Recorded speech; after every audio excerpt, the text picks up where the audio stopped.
At least 47 people, including 5 children, were injured on Sunday when Russian missiles struck a shopping mall and events complex in Kharkiv, Ukraine's northeastern city, according to local officials. Today, at around 15:20, the Russian military, using Su-34 aircraft, launched a massive shelling of the city of Kharkiv from the settlement of Dubovye Novgorod region of the Russian Federation. In this case, they used guided aerial bombs, namely FAB-UMPK. It was these 5 guided aerial bombs that hit 4 districts of the city of Kharkiv in the Kyivsky, Sloviansky, Nemyshlyansky, and the industrial districts.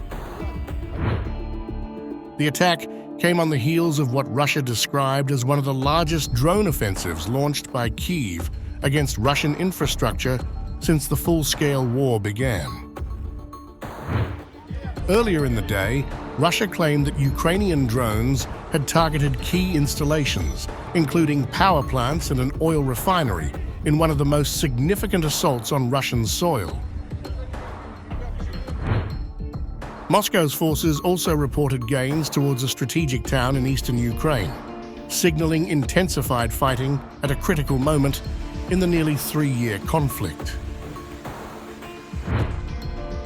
The missile strike on Kharkiv prompted Ukrainian President Volodymyr Zelensky to renew his plea for Western allies to supply Kyiv with long-range missiles capable of hitting deeper into Russian territory, arguing that this would help neutralize the ongoing military threat posed by Moscow.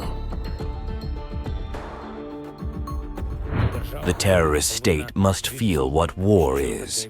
We are working to ensure that as many Russian military facilities, logistics hubs, and critical components of their war economy as possible fall within the reach of our weapons.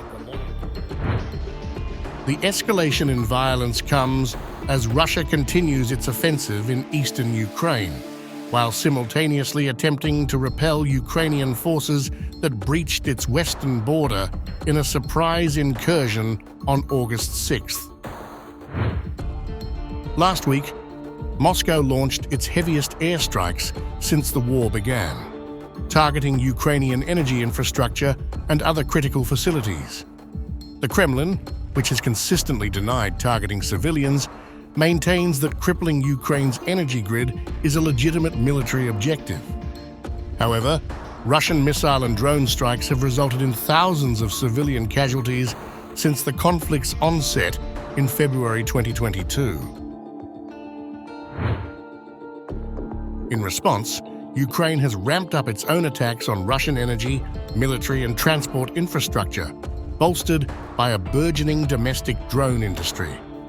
The Ukrainian government is also pressing the United States and other Western allies to authorize the use of more powerful weaponry, which Kyiv argues is necessary to significantly weaken Russia's capacity for continued aggression.